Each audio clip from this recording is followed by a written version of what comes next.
Welcome to Tub Talks with Damon. I am so glad to be back. Welcome. We're in the second season now of this journey. Right.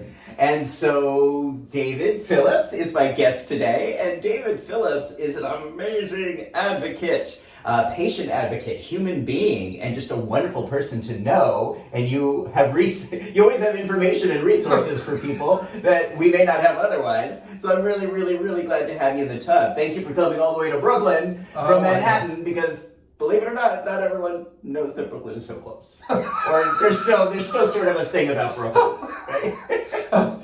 It's like, oh, that's Queens over there. And mind you, I've only lived in the New York City area for 4.5 years. I ventured out to Staten Island a couple weeks ago because, hey, it's there. And I thought, oh, I can actually see Statue of Liberty. I hadn't been to Staten Island in about 30 years. Whoa. And I really didn't go any further than the outlet malls. Wow. So. Wow. Well, I'm glad now you can put Brooklyn on your list of places you've been. And, Punch if we're close enough to Queens, I suppose you could check those too. So thank you for being here. It is such an honor to speak with you, such a treat to speak with you. Before we get into the history and your amazing legacy, I want to ask you, David, what do you like most about your body? What do I like most about my body? I think I'd say most about my body is my eyes. Tell me more. Show the people. Show the people. Show the people. He's got very deep blue eyes. I've got very deep blue eyes. I just got these really nice blue frames. Yeah. Upper East Side. I take the buses up and down 1st Avenue, 2nd Avenue, 3rd, Lexington. And I thought, oh, I bet they've got some really nice eyewear up in here. And I'm due for my eye exam. And I walked in I said, I want something that makes a statement but doesn't look clownish. I'm not Elton John. And oh my God, if he sees this and I have David Furnish hunting me down, they go, oh my God, you called my husband a clown. Let them argue that in the tub. Exactly. Come to the tub, have a discussion with me, and we can debate Right, it. exactly. Yeah. Fight it out in your little bathroom. Yeah. Well, you do have gorgeous, expressive Thank blue you. eyes, and it is a pleasure to see you. Now, are you comfortable? I'm Does it feel totally good? comfortable. I'm Okay, totally just let me know. Like, sometimes we shift around. But this isn't all that awkward, is it? No, it's not all that awkward. Have you ever done a bathtub interview before? I haven't done a bathtub interview. I've done an interview in a steam room before. Okay. Yeah. All right. Okay, good. This is going to be fun. Yes. So you reached out to me recently. First of all, I want to thank you, because I've been having trouble finding resources in New York City to get the monkeypox vaccine, and was kind of whining about that on social media, and you really helped me. You gave me some numbers, you gave me some resources. You kept me informed with what was happening, because I can't always stay informed in New York City. So thank you for that. But you also shared with me that this month was the 40-year, very recently, this was actually a few weeks ago, was the 40-year anniversary of learning you were living with HIV. Not learning I was living with HIV. It was actually acquiring HIV. Acquiring HIV. Right. Say more. Okay. Right. I have kind of the misfortune of being able to date my infection, because prior to acquiring HIV, I had a rather troubled pre-existing history with a lot of brain surgery. I was having spinal fluid samples taken and stored, and they were sitting in a freezer. They were taken between 1981, 1985. They were sitting in a freezer in Houston, Texas. Somebody was cleaning things out in 2002. This is right after 9/11.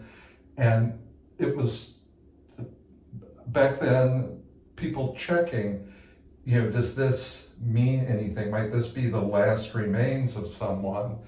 And they reached out to my undergrad alma mater, which is nearby, and because it was identified in my records, and they got a hold of me and said, do you have any interest in these samples? I said, oh, wow.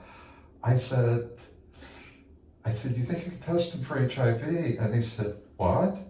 I explained, and it came back confirmatory that we could see all of a sudden there was HIV showed up in sample from January of 1983 that wasn't there in August of 1982. Whoa. And that fit with my memory, and yeah.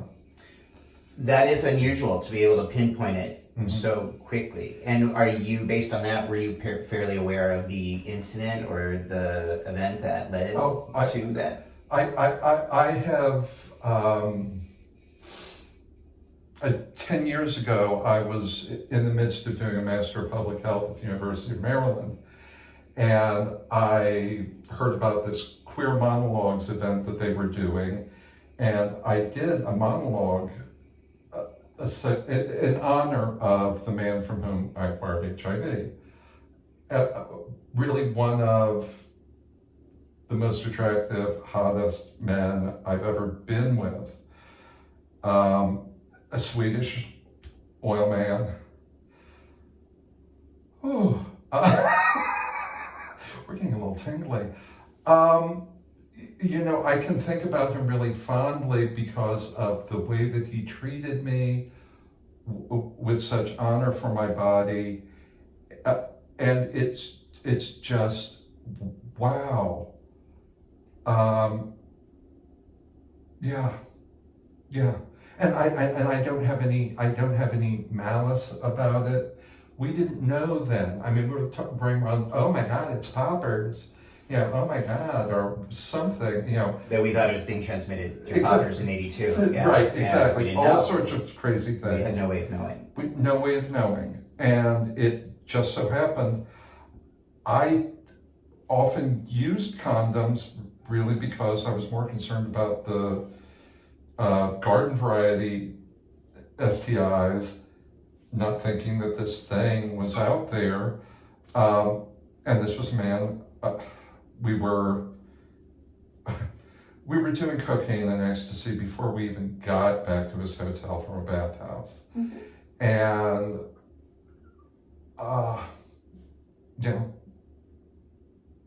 it happened. Yeah. So, to look back at it, just really dispassionately. It happened. Why you can't go back and change it? Take it, appreciate it, move on. Right. Now, so when did you actually test positive for the first time? Okay. I tested positive the first time, to my knowledge, in May of 1998. I showed up at my primary's office after having flu-like symptoms for over a week. I was really jaundiced. He took one look at me and said, "You've got hepatitis. Let's figure out if this is hepatitis A, B, or C." He had been my primary. He was a good friend for almost 10 years. And he said, "This is ridiculous. I've never tested you for HIV." And I said, "Let's be honest." I said, "I'm pretty sure how this is going to turn out."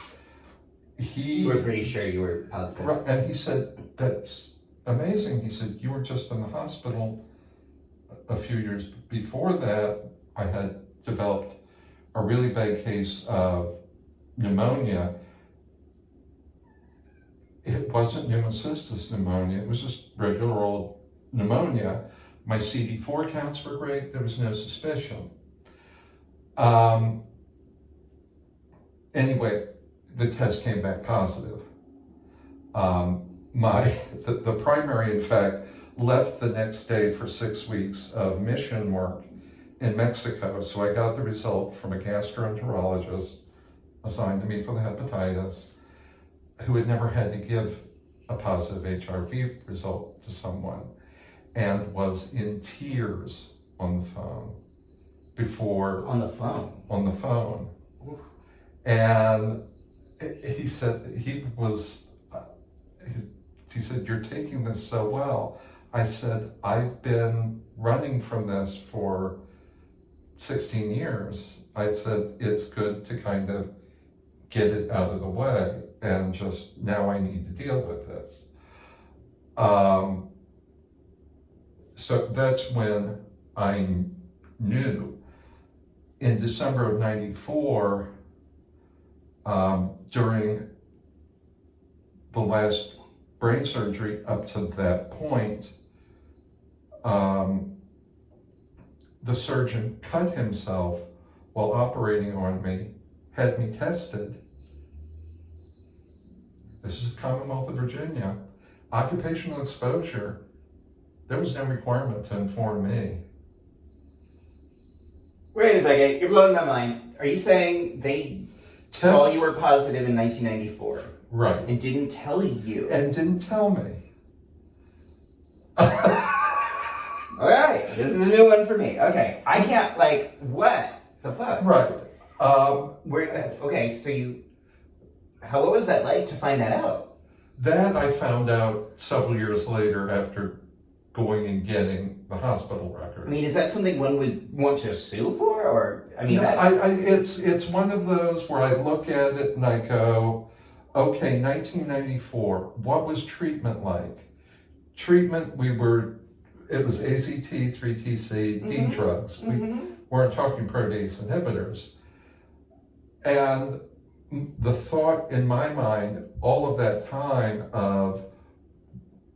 because in the first 2 years after I acquired HIV, they kept testing me for mono, that I was going through this long 2-year seroconversion illness.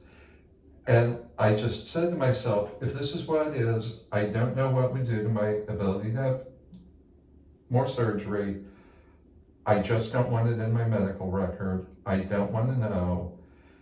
And there's not effective treatment. So why? So I'm like, fine, I didn't know in 94. I can just let that go. It's weird to just be able to say, I let that go. But I realized that, okay, what if I had jumped towards treatment? What could that have done to my body at that time? In 98, I knew, because I was involved, an activist, I knew that, hey, okay, you'll start AZT, 3TC, and some protease inhibitor. They put me on Crixivan. We waited for the hepatitis to get good enough so that we could start me. That was like late June, started me on the AZT, 3TC, and then a month later started the Crixivan. It was 98? This 98. Crixivan. Oh. Yeah, horrible stuff. was... And for those of you out there, Crixivan, the big issues there were it affected keratin formation in the nails, hair. That wasn't so much buffalo hump, a little bit. That was other protease inhibitors, but it caused a lot of skin stuff as well. And I was very suspicious of the drugs, and I said to my friend, my doctor, I said, one problem with this shit, I'm getting off of it. And then I guess I'd been on it on the full cocktail, about 3 months, was out in Silicon Valley on a business trip, hopped in the shower in the morning, take a look at me, washing my hair towards the end of the shower, and I looked down, 90% of my body hair had fallen out spontaneously. And from the Crixivan? From the Crixivan. Holy shit. I got myself rinsed off, dried off, called the doctor's office. The nurse put me through to him. I said, I'm stopping the Crixivan right now. And I said, when we get home, we'll talk about what I take next. And from that point, for then almost 7 years, I just took one drug at a time. I've got a math background. I think about probabilities all the time and thinking about drug resistance. If we keep switching the drugs up, one drug at a time, I'll never develop drug resistance. And I kept an undetectable viral load, doing just monotherapies, changing it up every 2 to 3 months. And finally my doctor said, this isn't right, doing this. He said, when I had gone on meds, my viral load went from 700,000 to under 400 in 4 weeks. In 98? Yes. Whoa. He said, that doesn't happen. Yeah. I hear this a lot. This doesn't happen to normal people. Normal people. David's not normal. So just to be clear, because people may not know the history, it's like that today, that is possible with today's meds, but back then, right. If one were to drop their viral load, it typically took much longer than a few months. It took a while. 3 to 6 months. Yeah. And with that first month, I said, just let me normalize this. I'm finally letting this be real in my life. Just let me normalize it. And then I have this adverse response to the Grixavan, and my doctor trusted me enough to let me guide the med choices from there on out. And finally, after 7 years, he said, I really need you to go get seen at NIH or something, because there's something going on with you. And he said, it would be beneficial for you, beneficial for whoever's taking care of you, probably beneficial for science, for you to go see. And I'm like, because you were doing so well on treatment. Right, but also on so little treatment. Oh. And plus this fabulous response early. And he said, go find something, or I just can't be your doctor anymore. He said, I can't participate in this. Isn't that like you're not supposed to abandon care? Well, he was saying that also from a friend's standpoint of, I care about you enough as a person,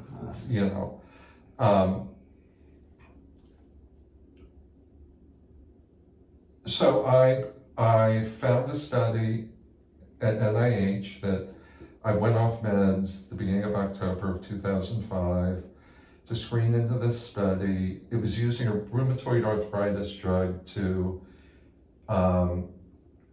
modify CD4 replication under the thought of, okay, if there's virus lurking in CD4s, it's going to keep the virus in those cells from replicating when the cells replicate, so it should, have a protective effect. And I screened for the study, got into the study, they handed me a pack of pills. I took the pills for a month. They unblinded me, and they said, we've got something to show you. This isn't normal. You came in here in October 1, right? Your viral load was 60. It got up to 4,000 over the course of 3 months, and then it came back to 75 on its own while you were on placebo. They said, that doesn't happen to normal people. And I'm like, so what? They said, we want to screen you and have you join this based on some genetic traits that we'll screen you for, join this cohort of what they call long-term non-progressors. And they found that I have a trait where it's called for CD8 mediated immunity. The suppressor cells can identify infected CD4 cells and kill them. Oh my God. And take the virus that's in those cells with it. So that I'm like, oh, okay, great, now what? Well, we want you to stay off meds kind of indefinitely and see how you do.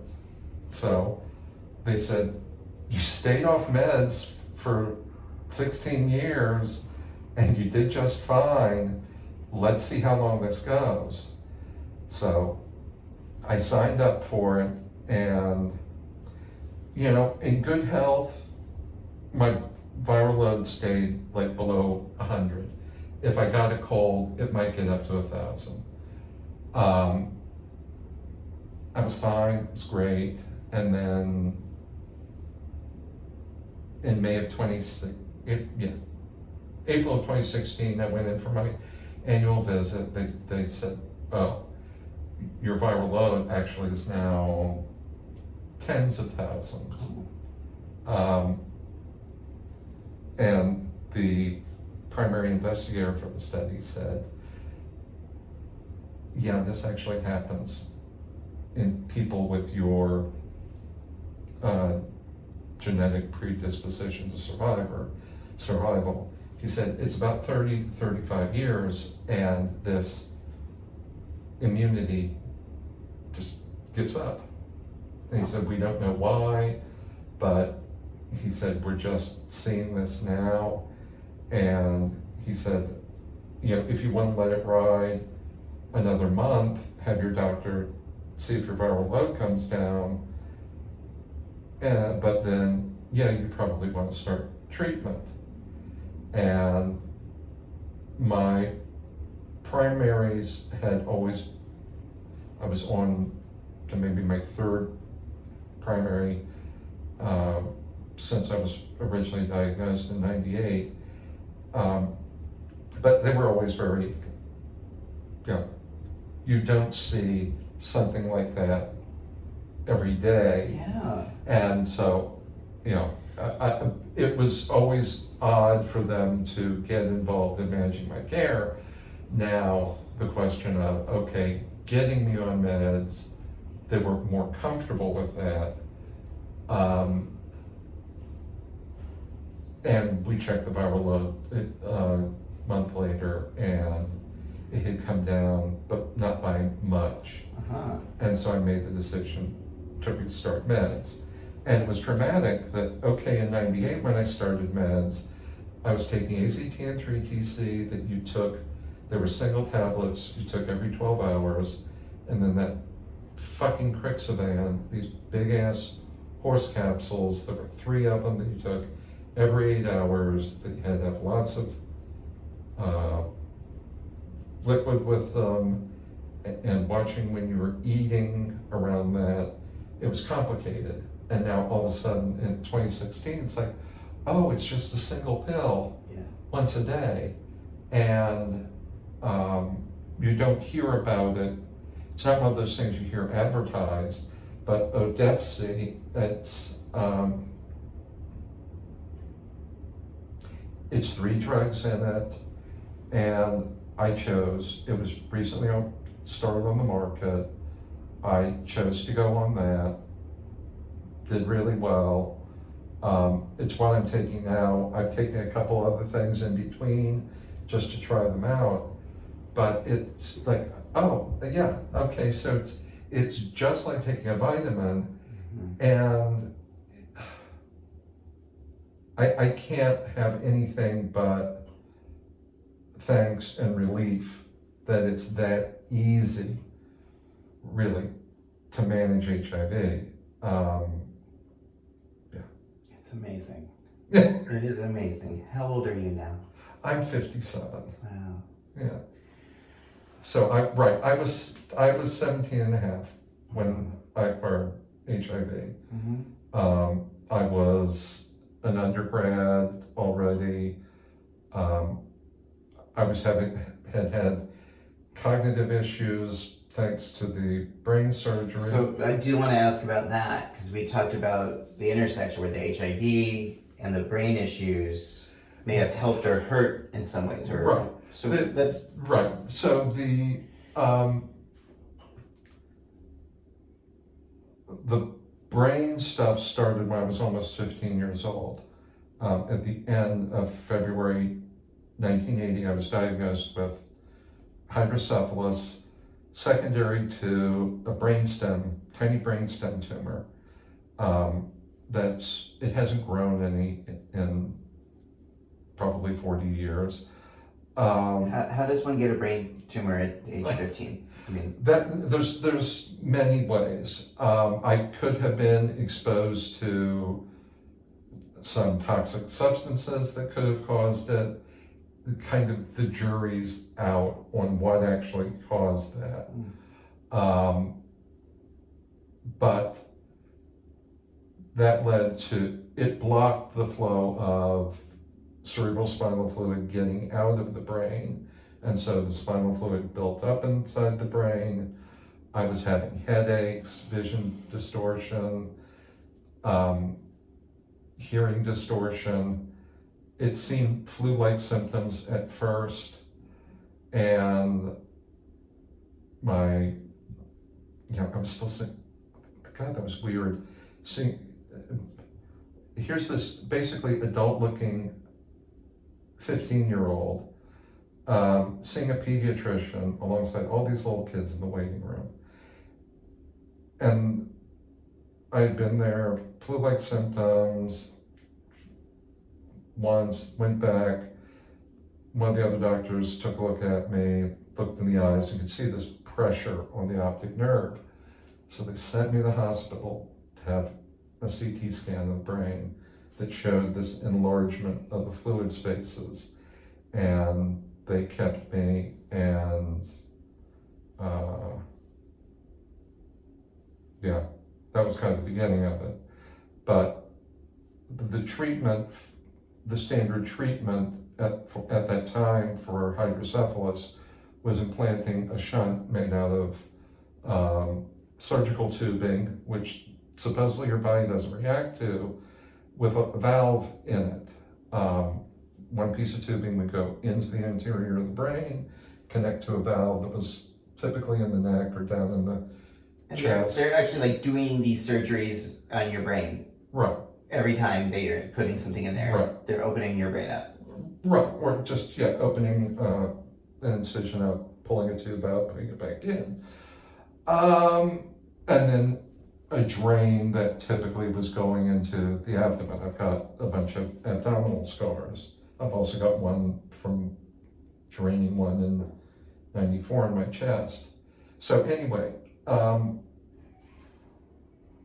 had a lot of surgery in 1980 and 1981 because my immune system would attack the surgical tubing.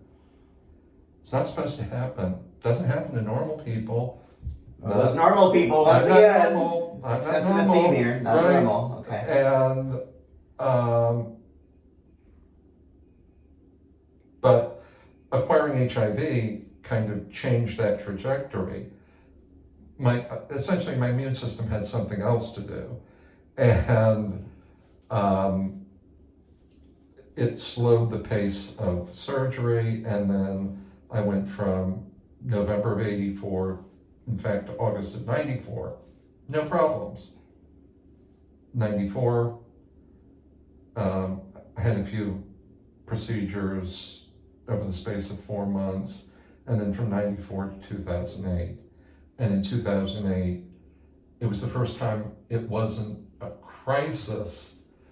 I actually got to choose what was getting done to me, who was going to do it, where it was going to be done, and had a procedure where they stuck a needle through the top of my skull to open up the bottom of the fluid space.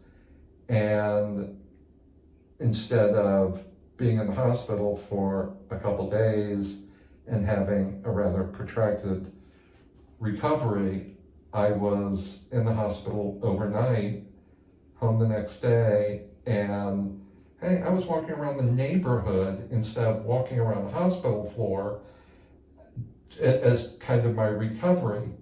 I'd had general anesthesia, so no driving for a couple weeks, but still I was able to be active, and that was just remarkable.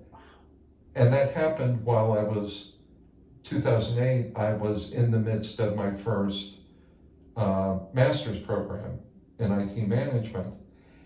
And I was doing really well in it, and to just suddenly have it interrupted, but it wasn't blown up. It was like, okay, I can't drive to class. I lived in Arlington, Virginia at the time. I often drive to class, but okay, I can actually just take the subway a couple stops. And it didn't blow my life up, as it were. So again, the witnessing, the experiencing of these miraculous medical advances Exactly. in our lifetime, Exactly. in your experience. Yeah, it's tremendous. Now, was there any, in your body, was there any correlation or assistance between, again, in retrospect, you were living with HIV after 1982. How or if that affected any of the brain conditions?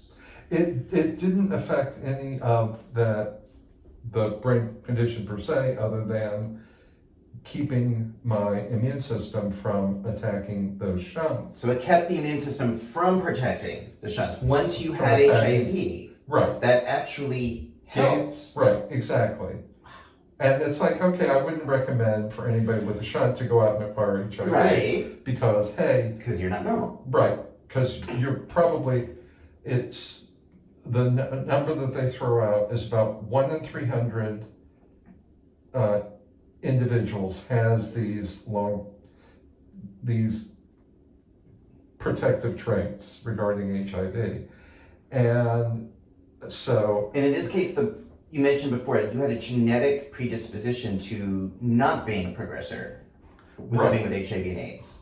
Right. For a while, and that did then help your body to suppress the virus as well as appear to protect with the shunts. Right, because my immune system was taking care of HIV, it was managing HIV instead of going after the shunts. Incredible. It's pretty incredible. So do you ever reflect on these experiences and think about the meaning, if there's meaning behind it or purpose behind it? I don't necessarily. We in our lives ascribe meaning to things. I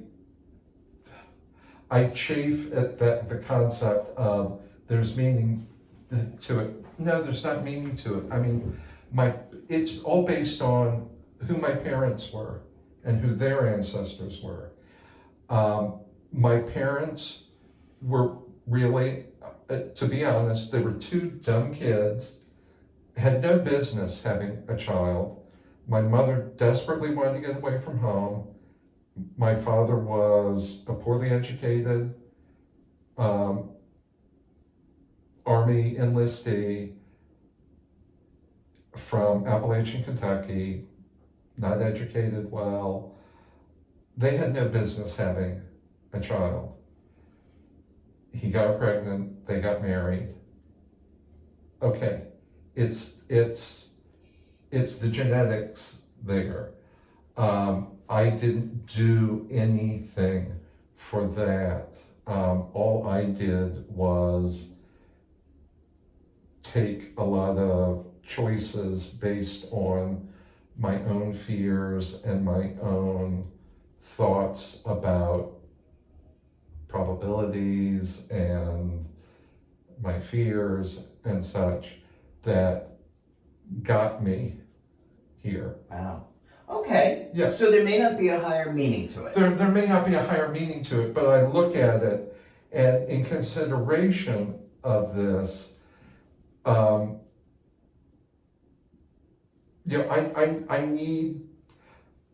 I need to let people know that, we walk among you. I walked in here with a shirt that says 40 years with HIV, and all I get is the third COVID vaccine. It was a t-shirt that I had made last fall in anticipation. I got my bivalent booster yesterday, so I'm actually up to 6 vaccines. COVID. Right. Okay. And I'm delighted for that. And but it's my way of announcing that, hey, okay, you know what? People have a lot of really weird perceptions about, okay, that there aren't any people left from the early 80s. No, there's actually a good number. And that if they're left, they must be, yeah, a lot of people are having a lot of physical issues based on the use of early meds and, you know, just the effects of HIV. I've been a lucky son of a bitch. I'm not going to be apologetic. I'm not holding myself out as the archetype for a long-term survivor, but hey, here, let's start a conversation. I live in Upper East Harlem, and I know now from wearing that shirt in the neighborhood, I know a lot of individuals in the neighborhood who've been living with HIV. They're predominantly African American, living with HIV over 30 years, and no one knows. They've chosen, because of stigma, to keep it to themselves, and I'm having the conversations as I see them periodically about just, you know, your family could be a lot of support to you. You don't have to carry this all on your own. I was in a relationship in 1998. We had been together about 9 years, and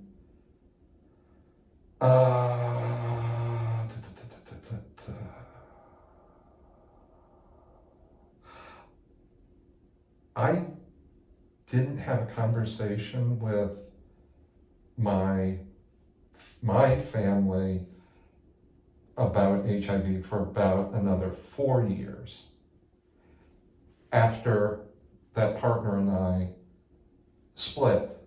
And we split, a large part of it was just around the inability to have physical intimacy to the point of even a kiss, an open mouth kiss, after I found out I was positive. He would not Right. kiss you open mouth in 1998? In 1998. Yeah. Yikes. Right. Okay. Yeah.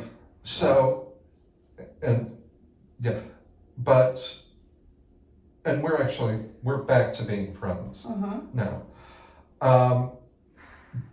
But yeah, so to the point about meaning, yeah, that's what I did with it, is letting people know that we're around. Yeah. So that you've made meaning in terms of how you've used this experience to help others. And I mentioned when I had the last brain surgery, I was in a master's program that the brain surgery then spurred my capstone project, which was essentially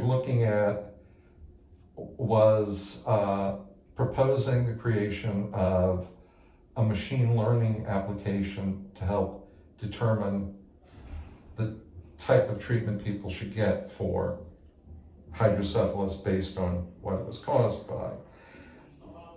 With HIV, I was through that first program about a year, really wanted to go back to school again, thought about doing a doctoral program. And an old friend from undergrad who was coming to DC regularly for business and had become a psychiatrist, found he was more interested in the business of medicine than medicine itself. He said, David, he said, don't do a doctoral program. He said, lots of politics there. He said, either you'll get frustrated with having to behave properly, or they'll get frustrated with you not behaving properly. It's not going to end well. Why don't you go to a Master of Public Health right there at University of Maryland near you. He said, you can do pretty much what you want to do. And I found in doing that program, I was openly HIV positive in my classes, which really was meaningful to the students, to the faculty.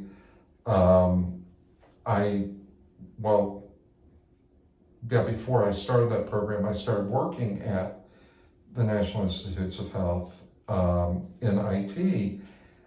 And so I was having the experience of, I'm a research subject, I'm working here initially as a contractor, I've been an activist here, and then in my Master of Public Health program, I took some courses through the NIH grad school, and I wound up doing my internship there with the Clinical Center's Infection Control team. So it was, how do I make the most of this and roll it all together so that, my experience can help benefit others. Yeah.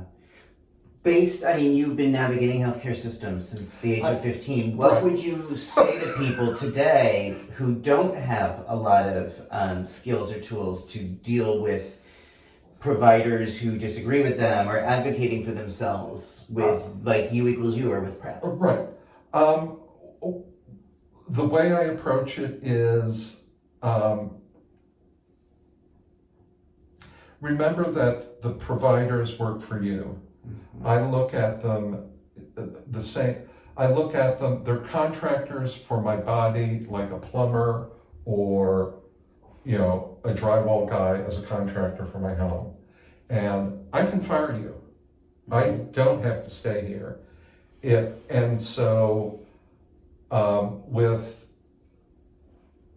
With primary care, when I moved up here, I use a national primary care practice. I asked my provider back in DC, I said, do you know anyone in New York? He said, oh yeah. He said, I've met someone, I think he's really cool. So when I came up here to look for housing initially, I made an appointment to see him. And I emailed ahead to say, this is a getting to know you appointment. I want to see if we click. And it turned out he grew up not far from me in Northern Virginia. So kind of the intersection of things, he was very interested in, just my whole background. And as he recommended specialists, it was always, okay, who's going to respect me and my autonomy and my knowledge? And my specialists, when they refer me to people, think that same way. So it's get educated and just remember, those folks work for you. You don't work for them. Yes, that is why I make that distinction between us being consumers and being patients. Exactly. Right, because we're consumers of medical systems, not patients who have to be told passively what to do. Exactly. Yeah. So it's... Wow. So, there is a lot. I think that I see it from my filter that, there's meaning in your life, in the things you've done and the things you've been helping people do based on the experiences you've been through.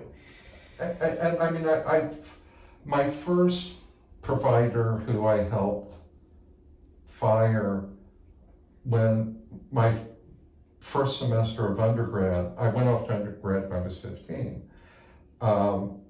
15? 15.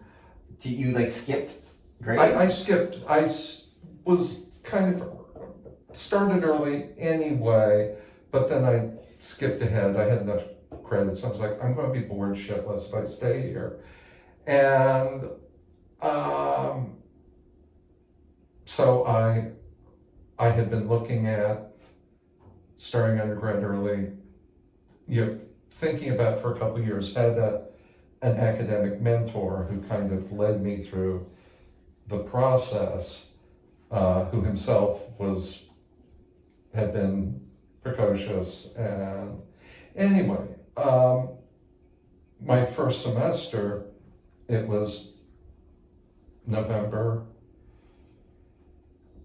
I had to be taken to the emergency hospital there in Houston. I went to Rice University. I stayed there in the ER for about 4 hours.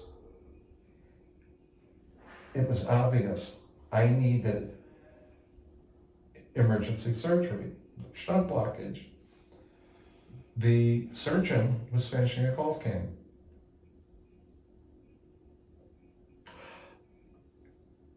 After I was done with my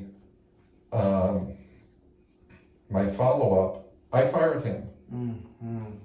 Yes. And the university changed its relationship with the hospital because of that experience. So I learned, the power of my voice and such. Wow. Wow. It's a strong voice. It seems like there's so many examples of times you've been saying, you've been told you're not normal. Exactly. And there's so much to ask you, and I realize we have already gone through a tub talk pretty quickly. Are you comfortable? I'm comfortable. This is a lovely tub. I like it. So I guess I'm wondering, like, do you ever think about writing a book or like putting this in print, or so many of the experiences you've had and situations you've navigated and all the, I know there's also a lot of fun parts of your life that we haven't really even gotten to. Well, I mean, if one goes out and Googles me, there's a lot of stuff out there. But putting in your own words, your own narrative, your experience, your life. Right. I have thought about that.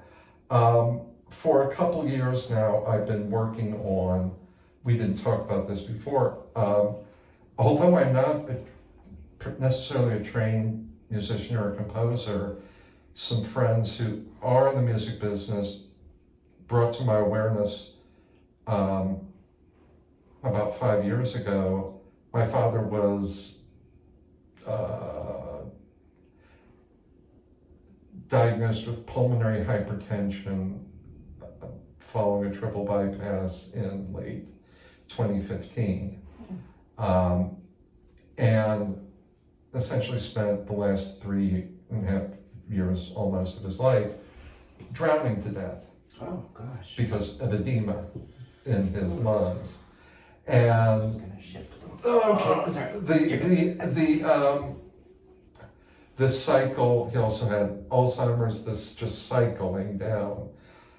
And in the midst of that, I just started having music coming out of me that I knew, start recording this, just start writing the shit down. At least it's therapy for you. And some friends are like, David, you've just about written a musical. Woo. And Now I've talked about that in somewhere where it's actually recorded words, not a private conversation. But I'm doing something with that, kind of as a prelude. And I do think about, there's a book to be written. I've got a lot to say, and I think from seeing me in action in various places and forums that, I've got a lot to say. Yeah. So. And a lot of really helpful stuff. Yeah. And I'd go see a musical. About your life, or including your life, or experiences in your life, or basically telling off doctors? Again, my father was from Appalachian, Kentucky. His father had moved off the ancestral mountain that was settled by my biracial fourth great grandfather in deep southwestern Virginia. My grandfather moved up through the hollers across the line into Kentucky, into coal town to work in the mines and spread the gospel. But the musical is about my father and his relationship with his father and his relationship with me. Wow. And it intersects with my coming out. My father was absent from my life from basically 3 to almost 16. I found him, but didn't tell my mother or her parents who had raised me. And then he showed up when I was 16 and a half. I was in a coma in a hospital outside Dallas, and he showed up with all the letters that we had exchanged. And my grandmother said, I can't stop you from seeing him. We don't know how long he's going to live. They took him in for, some time that he was able to stay. And then he came back later when I was out of the coma. And we got closer until I came out when I was like 19 and a half. My grandfather was a Free Will Baptist minister. My father very steeped in the church. Totally freaked out about that. And we had a very distant relationship.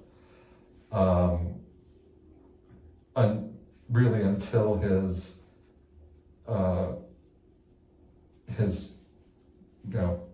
terminal illness, when I knew, regardless of what had gone on between us before, as the one who understood how to get through these things and how to prepare for end of life from having helped friends do that before, I owed my father, my stepmother, my siblings, going in and doing that with my father. And that brought us closer together. He begged to meet my husband at the time. And 2 days before he passed, he was back in the hospital again, couldn't speak, but I crawled in his hospital bed there in Whitesburg, Kentucky, and just held him for a few hours and just asked him yes or no questions, so that I knew it was going to be the last time I'd see him alive. I just knew that, and I wanted to make sure he understood. I had forgiven him for all the stuff. Wow. It's so powerful. Yeah. So beautiful. Okay, so we're gonna have to promise me we will come back and we will come back. Even more tubbing, because there's so much. And again, your life, your lessons, your experiences are worth sharing. And that's why, it's like I wanted to start this series and do these tub series. Exactly. Because, you're one of the people who has so much that you have lived through and lessons you've learned and ways you advocate for the community. And I did not know any of that about your background and your family. And we didn't even get to stuff that we said we were didn't going even to get talk to a lot of the other stuff. So, look, we're going to have to come back and do even more of these. Very good. Is that a promise? It's You'll brave Brooklyn again? From the Upper West Side? East Side? Ooh, man, I just blew it. You blew it. I'm I'm fired. Upper East Harlem. I am not Upper East Side. I am not those people. Those people. Oh, God. Okay, he's going to fire me next. Okay, so... Caveman found trout in bathtub. That's a crime. Thank you so much. You're Thank welcome. you for coming out here. Thank you for talking about your life, sharing this with me, and with the people you have been helping for well over 20, 30 years learn about how to be empowered, how to have agency in their medical health, how to be consumers, not patients, Yes. of their medical experiences. I know you have saved lives. Thank you. And I'm grateful to that. Thank you. How you feeling right now? Good. Feeling really good. Okay. My companion's going to go, oh my God, you're in that. I can't believe how close you're in the bathtub. Wear your mask. Your mask. You didn't wear a mask. No. No. But I just got tested today. That's Right, exactly. And that's the times we're living in. So, folks, if you like this interview, subscribe down below. The more subscribers I get, soon I'll be able to do Down live below. streaming. Subscribe down below. Well, I mean the red button. Not that red button, but the red button down below. And if you like these interviews, if there's conversations you want to have with your friends about being empowered about your medical health, about not just listening to what medical providers tell you, but really learning how to take care of yourself and to be an advocate for yourself and your created family and friends. You know, think about these issues. I always just get so much from these talks and learning about this stuff. And we're just going to keep having these conversations during these weird, wonderful, but in many ways wonderful times. And I appreciate you illuminating that, because I sometimes forget to remember that. Like, we've come so far in 40 years in so many ways, so many medical advancements. Exactly. And you're a wonderful reminder that things sometimes may look grim, but oftentimes there's hope around the corner. Absolutely. Absolutely. Cool. David, thank you for that. Everybody, enjoy your day. Subscribe. Watch more TED Talks. Take care.